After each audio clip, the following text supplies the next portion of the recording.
Welcome to this explainer. We've got a genuinely massive paradox to unpack today. Right now, there's a booming, highly modern commercial space race happening right above our heads. We're talking billion-dollar startups, massive satellite constellations like Starlink, and private companies launching stuff into orbit literally on a weekly basis. But believe it or not, all of this complex, super-modern commercial activity, it's still governed by state-to-state treaties that were drafted way back during the height of the Cold War. You know, back in the 1960s when space was just a few massive government-funded rockets launched by superpowers. Today, it's a crowded, fiercely privatized marketplace, and that huge disconnect? Well, it's a monumental jurisdictional collision just waiting to happen. Today, we're going to dive deep and unpack exactly why that is. Okay, let's dive right into this. Here's our roadmap. 1. Cold War rules modern space. 2. The Cosmos 954 warning. 3. The Divas-Antrix collision. 4. India's domestic legal gap. And 5. 4 structural court problems. All right, starting with Section 1, Cold War rules, modern space. To understand the modern problem, we really have to look at the baseline rules built back in 1967. When the Outer Space Treaty and later the Liability Convention were negotiated, the very idea of some private startup launching a satellite was pure science fiction. Space was exclusively the domain of superpowers acting for their governments. Because of that, the treaties built obligations entirely between nation-states. The compensation mechanisms they created, they're strictly state-to-state diplomatic claims. But contrast that with the messy reality of today. Now we're dealing with complex private commercial disputes, insolvent space startups, and the very real threat of commercial satellite constellations crashing into each other. This international framework offers almost nothing usable for a private company, or, say, an injured private citizen. There is simply no international court built for them to invoke when things go wrong up there. To really grasp the practical absurdity of this, let's talk about absolute liability. Under Article 6 of the Outer Space Treaty, a state bears international responsibility for its national space activities, even if a private entity is the one doing the actual launching. And under Article 7, the launching state is absolutely liable for damage its space object causes on Earth's surface. Think about how terribly this translates to a modern courtroom.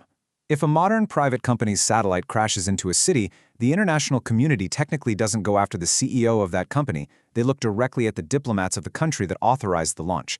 This whole mechanism was designed purely for diplomatic, high-level state-to-state negotiation. It was absolutely never intended to be handed over to a domestic civil judge to settle a financial fight between two private corporations. Moving right along to Section 2, the Cosmos 954 warning. 1. That is the exact number of times the Liability Convention's formal claims process has been invoked in the entire history of the treaty, just once. Let me tell you the story of that one time. In 1978, a Soviet nuclear-powered satellite named Cosmos 954 disintegrated over Canadian territory. It scattered dangerous radioactive debris across a massive area. I mean, the stakes literally could not have been higher. This was active nuclear material raining down on sovereign ground. So, relying on the Liability Convention, Canada filed a formal claim asking for roughly $6 million Canadian dollars to cover the massive cleanup. But what followed wasn't some swift legal resolution. It was 3 agonizing years of dragging bilateral diplomatic negotiations. Finally, in April 1981, they reached a $3 million settlement in Moscow, exactly half of what Canada asked for. Now, what's really interesting here is that the settlement didn't even expressly acknowledge legal liability from the Soviet Union. The formal claims commission mechanism, the very thing the convention actually established to resolve these exact disputes, was completely bypassed, never triggered at all. Think about that for a second. If 2 nuclear-armed superpowers in the 1970s bypassed the formal legal system for closed-door handshakes, it pretty much proves the system was built for political convenience, not objective legal justice. When states clash, it gravitates toward opaque negotiation, not adjudication.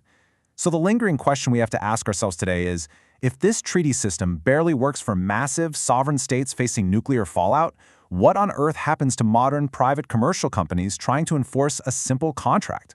Which perfectly sets up Section 3, the Divas-Antrix collision. Let's slow down and trace exactly what legal chaos looks like when there isn't a dedicated international space forum. So Antrix, which is the commercial arm of India's space agency ISRO, had a satellite spectrum deal with an Indian startup named Devas. Ultimately, the deal collapsed. Devas took the issue to international arbitration and actually won a staggering award of over $562 million. But Antrix wouldn't pay, Because arbitration is a cross-border tool, Davos intentionally registered this award in the United States, specifically hunting for liquid assets they could seize from Antrix overseas. After that, the entire legal process just completely fractured. In 2022, the Delhi High Court in India threw out the arbitral award, aggressively citing fraud on Davos's part. Then, separately in 2023, a U.S. Court of Appeals reversed the award in Antrix's favor on totally different jurisdictional grounds. A single space sector commercial dispute, unresolvable through any dedicated international space forum, ends up litigated piecemeal. Let's ground this with a simple Earth analogy, right? If two local companies have a contract dispute, they go to the local courthouse, a judge makes a ruling, and local police enforce it. It's clean, it's efficient, and it's final. But in the space sector, because there is no international forum designed for commercial disputes, one single contract collapse fractured across an arbitral tribunal, the Indian Supreme Court system, and the U.S. federal court system, all at totally different times. Litigating multi-million-dollar disputes piecemeal across the globe like this is a wildly inefficient, unsustainable way to run a multi-billion-dollar industry. Let's shift gears a bit. Section 4. India's domestic legal gap. Right now, India actually has no Comprehensive Space Activities Act. A draft bill was proposed back in 2017, but it drew heavy criticism. It lapsed, and a redraft is still pending roughly 8 years later. You might wonder, why do these acts take so incredibly long? Well, writing a domestic space act is insanely difficult. A government has to somehow translate these broad, kind of utopian international treaties into precise local civil law, all while balancing aggressive commercial innovation against strict state security. It is an absolute tightrope walk. And to be perfectly clear and impartial here, India is not uniquely behind. Practically every spacefaring nation right now is frantically trying to improvise a domestic patch on top of an international system that is completely inadequate. But we can't ignore that this statutory vacuum creates massive, undeniable risks. For example, IN Space, the regulator meant to license private space activity in India, currently operates largely through executive orders and policy documents rather than a firm, debated parliamentary statute.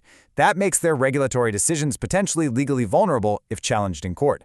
Let's expand on the real nightmare scenario here. Imagine a private Indian operator's satellite accidentally veers off course and destroys a billion-dollar international space station asset. Under international treaty, the sovereign state of India is absolutely liable, but without a solid domestic space act in place to force the private company to reimburse the government, the taxpayers are the ones left holding a massive billion-dollar bag for a private corporation's mistake. Let's move to our final section and see how all this builds up. Section 5. 4 structural court problems. Even if we set India aside, if a domestic court literally anywhere in the world is asked to resolve a space-related dispute, they run headfirst into 4 systemic hurdles: jurisdiction, attribution, enforcement, and mismatched liability caps. Let's break these down to understand why national courts are just fundamentally unequipped for this. Hurdle number 1 is jurisdiction. The Outer Space Treaty treats space as the province of all mankind. Now that sounds beautifully utopian on paper, doesn't it? But it is a complete jurisdictional nightmare for a judge. Article 2 strictly bars any state from claiming sovereignty over outer space. Going back to our Earth analogy, if there is a car crash in London, a UK court has clear jurisdiction because it happened on their sovereign territory. But there is zero territorial sovereignty in orbit. A national court simply cannot anchor its authority by claiming a collision in a specific cubic meter of orbit happened within its borders. Hurdle number 2 is the attribution problem. Because Article 6 of the treaty makes the state internationally responsible for everything its private companies do, a judge faces the nearly impossible task of untangling a private company's negligence from the state's failure to properly oversee them. Most legal systems just completely lack the statutory rules to allocate this liability. And then we hit hurdle number 3, enforcement. Say a court actually manages to make a ruling against a foreign satellite operator. How on earth do you enforce it? You can't exactly send a local sheriff into low Earth orbit to repossess a satellite that's moving at 17,000 miles per hour. Without local assets on the ground to seize, domestic rulings are often entirely toothless. And finally, the 4th hurdle, mismatched liability caps. So the crucial point here is the profound business impact this has. Most established spacefaring nations, like the US, France, South Korea, and the UK, impose a capped liability regime for private operators domestically. That means the private company is liable up to a certain dollar amount, say $60 million, and the state absorbs whatever damages exceed that cap. But by contrast, frameworks like India's 2017 draft bill would have passed essentially unlimited liability onto the private licensee. This creates a severe chilling effect on innovation. If one country captures liability and another offers zero protection, it's pretty obvious what happens, right? All the space startups will flee to the protected jurisdiction, creating a wildly lopsided global space economy. So what does this all mean? We've seen that the international system was built for Cold War diplomacy, not for modern fast-paced commerce. We've seen multi-million-dollar cases completely fracture across multiple countries, and we've seen national courts totally struggle to operate with a reliable rulebook. As commercial satellite constellations continue to multiply by the thousands, literally crowding our skies, these are no longer just hypothetical questions for legal theorists. The risks are incredibly real and they're imminent. So I'll leave you to consider this. When the next massive commercial satellite crashes, scattering dangerous debris and causing millions of dollars in terrestrial damages, which country's court will decide the bill? Thanks for joining me on this explainer, and keep your eyes on the skies.